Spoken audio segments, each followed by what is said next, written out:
What's up, ladies and gentlemen? We're rocking and rolling. It's time for Sunday Stock Talks. We're going to go over so Bitcoin, the S&P, the Nasdaq. We'll touch on the Dow and the Russell. We're going to go over the market's expected moves. Right now, markets. So technically, they gap down. We got a green candle right now. Crypto is seeing a little bit of that love right now. I think people are talking maybe some higher lows. I know some people were excited about a green day in crypto. But honestly, if we just look right here, if we just go to the daily, here is our one red candle down. And we've just been inside this the whole time. So nothing but sideways action. We're just at the upper end. We've been here before. I would watch out for selling right now. I wouldn't get too excited on the bull side, as much as I hate to say that.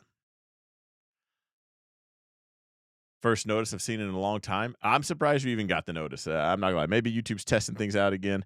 I will say I did do. It's called like a content wall. I think that's a strategy. I did upload 3 Fridays all at once. And maybe that jump starts the channel. There's a lot of like behind the scenes YouTube stuff going on. So maybe they're testing it out. A lot of people don't get notifications anymore. All right. Gosh, I kind of, what I'm looking to right now is I actually might go short Bitcoin futures just to hedge the coins that I do have. Looking at the S&P, so we gapped down. I'll really zoom in here, just so if you're on a cell phone, you can really see what I'm talking about.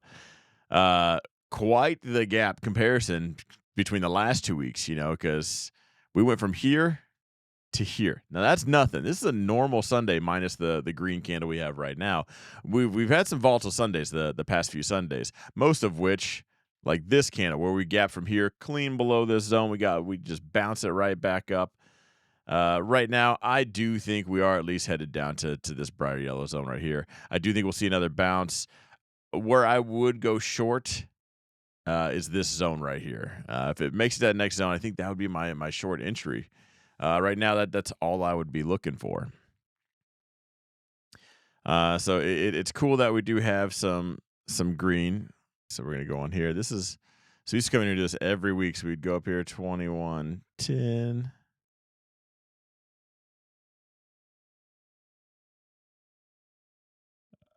Come on, close enough.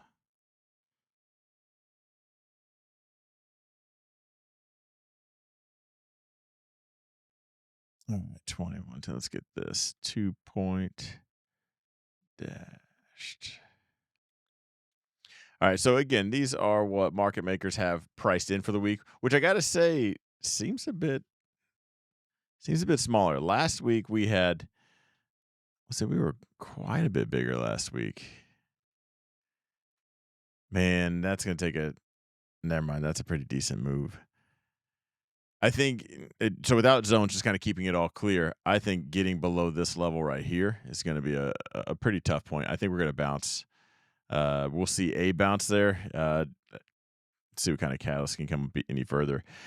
Anything could develop and something crazy could happen, and then we get a little bit of a bounce, and we're just blasting right back through. But that's what I would be on the lookout for.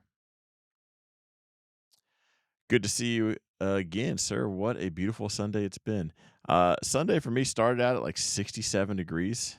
It's 30 degrees now, and we're about to have a blizzard. Isn't that crazy? Waiting for my Beto dividend to come back. Everybody is, I think. All right, for the Qs, let me get that again. Yeah, that looks a little bit weaker. That's more like a drop base, and it does look like it's about to base out. Now, NVIDIA could save the market. They do have their GTC event this week. Jensen Huang's just going to say a lot of cool stuff. I'm curious to hear what he says, but I don't think this is going to really be a mover. In fact, if we were to just look at NVIDIA right now, still largely sideways. Everyone knows he's going to come out and say a bunch of cool stuff, and demand is crazy, and nothing's going to change when it comes to that. So we will see. Maybe the markets can just be a little bit red, and Jensen Huang's going to come out and save the day. It's 85 here in North California, cleaning the pool and cooking ribs on the Traeger. Now that I'm a little bit jealous of. That does sound amazing. Jumping back to the NASDAQ right here. I will make this a yellow zone for you guys so it's clear. This is where I would expect to see a bounce for now.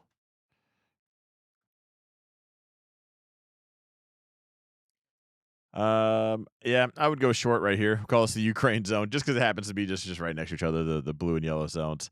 That would be my short entry right there. Jumping into the Dow. The Dow, look at that. Went from the strongest looking, just the sturdiest one, to almost an absolute waterfall. Trump did say it was going to 50 and then it was going to 100. He just forgot to mention the part where it's going to drop down 10,000 points. So maybe I missed that in one of his speeches, but I'm sure he'll make a comeback. I would catch the knife. I think the knife is worth catching right around here for that one. To be clear, I think we might correct. So that's what I'm really waiting on. Yeah, that looks rough. Expected moves for that. That's what that looks like right now for that. Mm.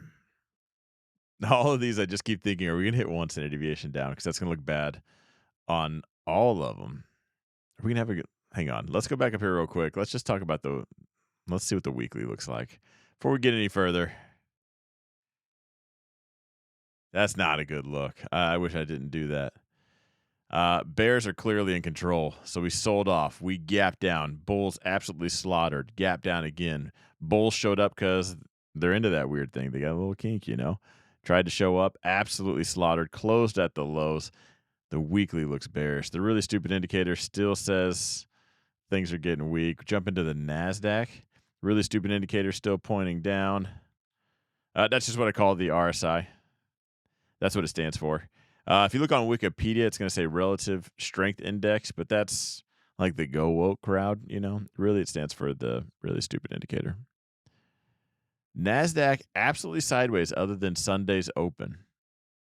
Well, and aside from all of the absolute volatility of the up and down. But look at the last 3 weekly candles on the NASDAQ. Nothing but volatility on that. Looking at Grandpa Dow, again, waterfall moment.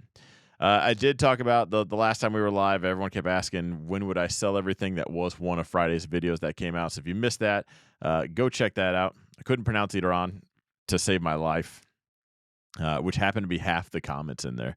Was the least I could do is pronounce it right.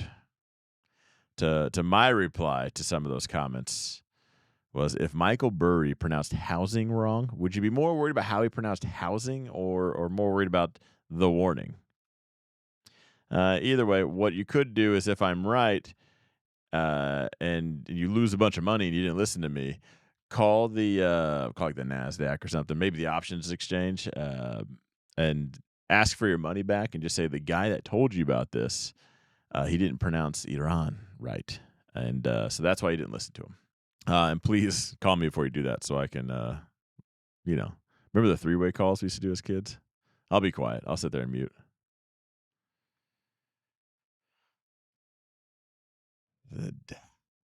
Absolutely getting smoked. Diary of a CEO had an interesting video about the Iran situation. It mentioned China, like you talked about.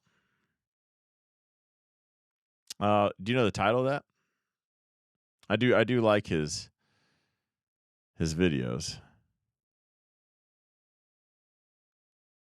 So I'm curious to, because that was my, if the TLDR, if I'm going to go flat, it's going to involve China, and that's what I explained in that video. Was we kind of just gave the all clear to, we don't actually care about world law anymore. Trump doesn't care about the courts, and what kind of that signals to everybody else is that it's kind of okay to break the rules, especially if you have the bigger gun. And if that's the case, does China pull anything with Taiwan, or does China simply do it just because we're already in a bad spot? Anyway, so I go a little bit more about that in detail, um, and that's what I would sell everything and go short. China's in big trouble because of oil prices too. Kind of.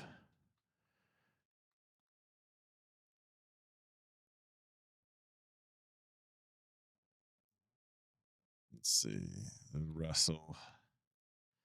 The Russell's at least close to the RSI saying we're oversold. That's got to stand for something, right? Someone in retail is going to buy it because of that. So at least we'll have some kind of buyers. Maybe it's fresh money. We don't know yet. 1037 is going to be the. I wonder if we'll get a catalyst. I guess if we get a world peace catalyst, that's probably what it's going to take right now. And then if we go one standard deviation up, it's going to look like an absolute great short entry, especially for the Russell. The Russell, it's going to put us right here at this zone right there. So for IWM, I probably would go short. I don't trade the Russell that often, but if it were to pop up to 257 this week, I would. Grandpa Dow would put you at 480. Every one of these, yeah. If we get a world peace announcement, that's going to put tech up here. Now I already have SQQQ, but I think if we were to get one standard deviation up this week, I don't know if there's anything I would sell or trim. What I would end up doing is, because if we were to see that, it wouldn't happen Friday, or maybe the Friday's the final touches. Wednesday, Thursday, we'll probably be somewhere up here.